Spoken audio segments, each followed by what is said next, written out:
Oke,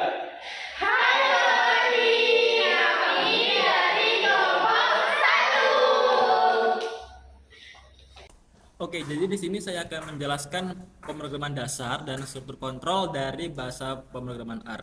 Dimana yang pertama kita tuh disuruh menerima input bilangan bulat untuk menentukan bilangan positif, negatif atau nol. Nah, terus bilangan itu genap atau ganjil. Jika bilangan genap, maka apa dan akan ditampilkan pesannya. Oke, jadi sini bisa kita lihat bahwasannya data yang diinputkan adalah 16 ya.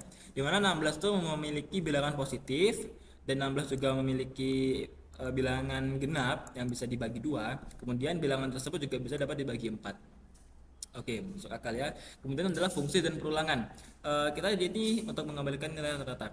Oke, jadi sini kita akan menginputkan ini rata-rata adalah 30 ya. Jadi bisa kita asumsikan bahwa nilai yang kita masukkan adalah 10, 20, 30, 40 dan 50. Dimana kita akan dapat median itu 30 dan rata-ratanya 30 juga karena semua jumlah yang kita inputkan tadi itu dibagi banyaknya angka yang kita punya. Jadi 150 dibagi 5 ada 30. Nah, kemudian data collection. Kita akan kembali ke flag dashboard lagi. Nah, di sini data collection tuh sebenarnya simple aja. Kita tuh hanya menginputkan memasukkan sebuah dataset yang pure belum diapa-apain, masih murni belum diolah sama sekali. Nah, seperti ini. Nah, ini pure belum diapa-apain. Kemudian adalah data cleaning. Nah, di mana kita akan melihat sedikit perubahan ya di P ratio ini. Nah, data cleaning itu untuk melihat apakah data ini tuh ada outlier atau enggak gitu kan. Kita membersihkan datanya. Ketika ada data yang keduplikat itu atau data yang rusak, jadi untuk mencegah terjadinya outlier atau enggak bahkan terjadi typo di masing-masing datasetnya. Baik, di sini saya akan melanjutkan. Yang pertama ada lag diff rolling. Lag mengambil nilai periode sebelumnya untuk membandingkan dengan nilai saat ini. Diff menghitung selisih antara elemen berturut-turut menunjukkan perubahan dari waktu ke waktu. Rolling mean rata-rata bergerak misal 5 hari untuk menghaluskan fluktuasi dan melihat tren jangka pendek. Yang kedua ada extract date. Konversi date ke format tanggal lalu diturunkan atribut day of week, hari dalam seminggu, month, bulan, contohnya seperti Januari, Februari, dan seterusnya. Year, yaitu tahun, dan yang terakhir ada is weekend, penanda akhir pekan, yaitu Sabtu dan Minggu. Selanjutnya, yang ketiga ada cumulative value. Data diurutkan berdasarkan stock ID dan date, lalu dihitung secara kumulatif per saham. Yang pertama, cumulative volume, total volume perdagangan. Yang kedua, cumulative market cap, yaitu akumulasi kapitalisasi pasar. Dan yang ketiga ada cumulative average price, rata-rata harga kumulatif dengan Kamin, hasil menggambarkan perkembangan historis tiap saham. Dan yang terakhir ada log transform yang digunakan untuk menstabilkan varians, mengurangi skewness bias ke kanan, nilai 0 atau negatif diganti dengan nilai positif terkecil sebelum transformasi log. Hasilnya distribusi lebih simetris, ditambahkan dua variabel dan save kapitalisasi pasar dan log kapitalisasi pasar. Nah, lanjut di sini kita ada box chart, di mana box chart ini untuk mengubah bentuk data yang terlalu miring atau tidak merata agar lebih rapi dan cocok digunakan untuk analisis. Nah, pada data ini kapitalisasi pasar dan volume yang diperdagangkan itu seringkali ada nilai yang sangat besar dan sangat kecil. Nah, dengan box chart data yang jadi lebih seimbang dan distribusinya itu mendekati normal, sehingga hasil analisis atau prediksinya itu jadi lebih akurat. Kemudian ada stabilis variance, di mana transformasi akurat adalah teknik sederhana untuk merapikan data yang variansnya terlalu besar. Nah, contohnya itu kalau ada suatu perusahaan dengan volume perdagangan super besar dan yang lain kecil banget, itu bisa bikin analisisnya itu jadi berat sebelah. Dengan mengambil akar dari setiap nilai, kita bisa menjinakkan angka besar itu supaya datanya lebih stabil dan gak terlalu ekstrim. Kemudian lanjut ke min-max scaling, di mana min-max scaling ini menyamakan ukuran semua data ke dalam skala 0 sampai 1. Misalnya kalau suatu kolom punya nilai dari 10 sampai 10.000 dan yang lain cuma dari 1 sampai 5, maka datanya itu tidak seimbang. Dengan scaling, semuanya diperkecil ke skala yang sama tanpa mengubah urutan nilainya. Nah, ini sangat membantu memproses semua fitur itu dengan adil ya teman-teman. Kemudian ada standarisasi di mana teknik ini untuk mengubah data supaya punya rata-rata nol dan sebarannya seragam. Jadi setiap angka menunjukkan seberapa jauh nilai itu dari rata-ratanya.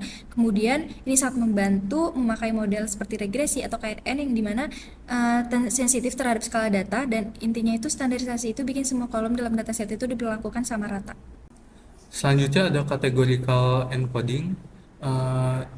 Di dalam data, kadang kita menemukan yang bukan angka saja, melainkan kata-kata ataupun bentuk kategori. Masalahnya komputer hanya bisa membaca angka, maka kita perlu mengubah kata-kata ini menjadi angka.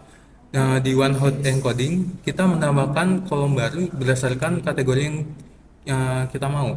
Di sini ada sektor, kategori sektor, dan performance. Di sektor ada consumer goods, energi, finance, healthcare, dan teknologi.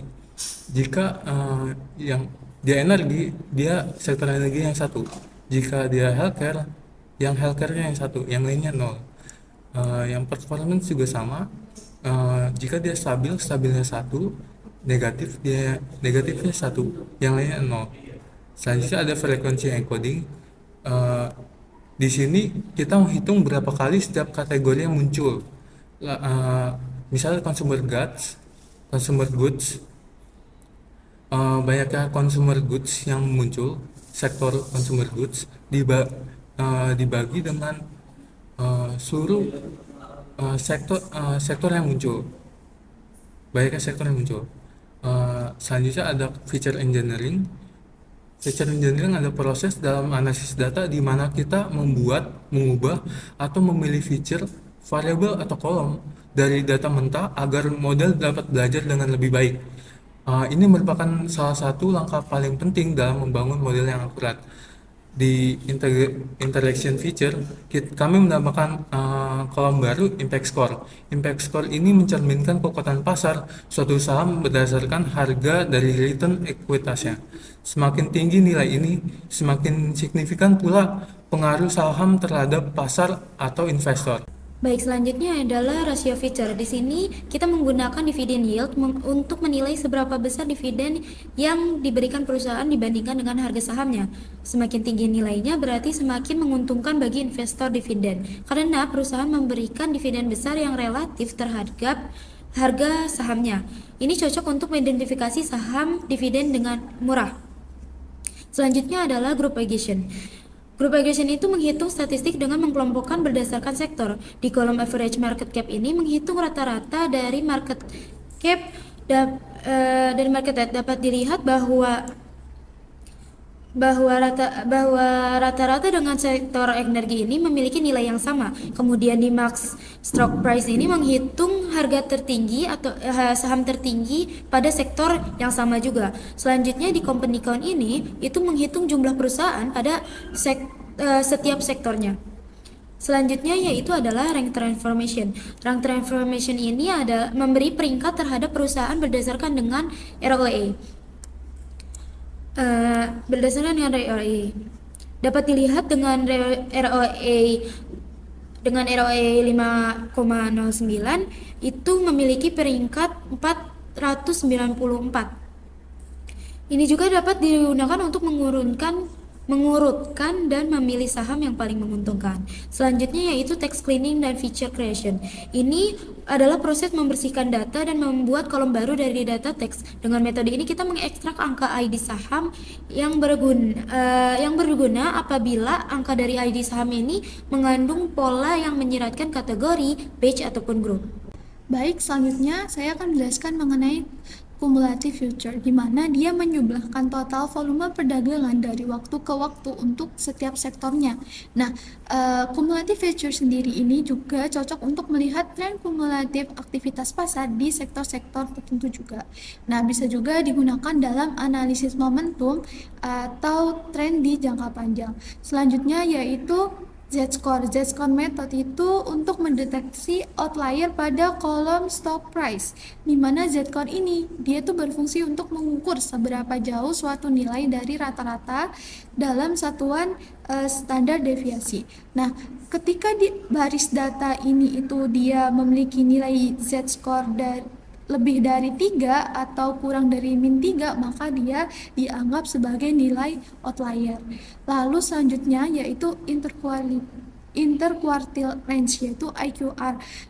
Ini sendiri yaitu untuk membersihkan data, di mana ketika kita ingin menganalisis atau memodelkan suatu data, maka data tersebut tidak kena bias oleh nilai-nilai ekstrim. Biasanya di sini dia memiliki rumus sebagai Q1 diambil dengan 1,5 dikali IQR dan Q3 ditambah dengan 1,5 dikali IQR. Lalu selanjutnya itu windsorizing, yaitu teknik dalam pre-processing data yang digunakan untuk mengurangi pengaruh outlier ekstrim dengan cara membatasi nilai-nilai ekstrim ke batas-batas tertentu seperti berikut. Selanjutnya itu customer bins. Kami yang menentukan batas-batas bin berdasarkan logika domain atau sesuai kebutuhan perusahaan dalam melakukan analisis finansial market ini. Dan selanjutnya itu ada extract futures. Musim Maret sampai Juni menunjukkan senior sangat tinggi dan performa masing-masing adalah stable dan positif.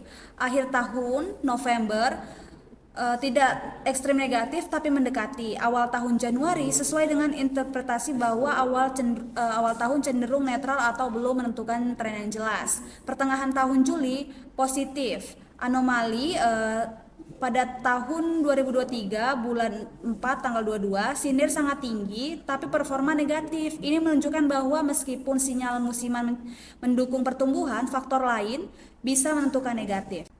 Selanjutnya yaitu analisis deskriptif. Sebagian besar variabel menunjukkan distribusi data yang cukup simetris. Nilai mean mendekati median kecuali market dan volume yang tampak sangat terdistribusi miring karena pengaruh outlier. Nilai variansi yang tinggi pada beberapa variabel menunjukkan penyebaran data yang besar antar perusahaan.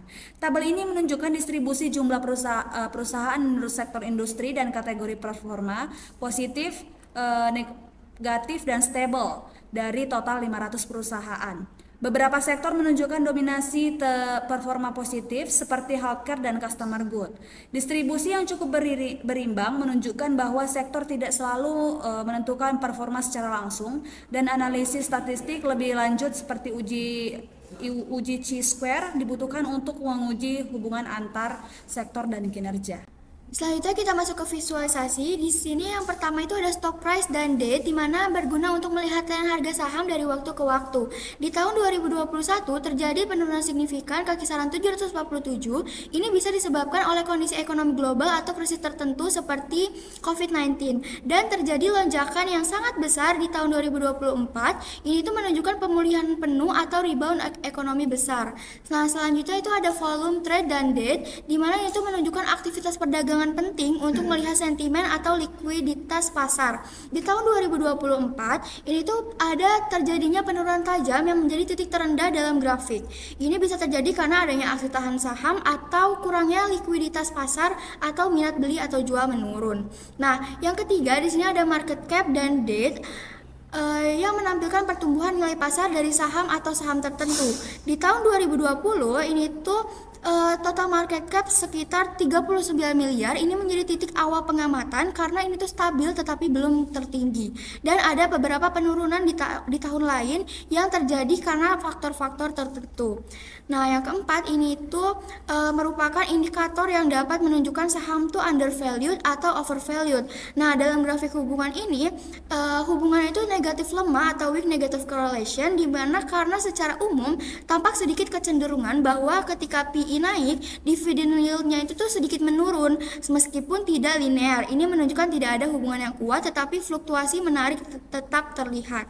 Nah, yang terakhir ini ada performance dan sektor, di mana ini tuh berguna untuk melihat distribusi kerja positif, stable atau negatif di berbagai sektor industri. Nah, sektor dengan performa terbaik di 2024 ini ada di energi, sedangkan sektor yang paling seimbang itu ada di finance, dan sektor yang paling rawan atau relatif itu adalah di consumer goods.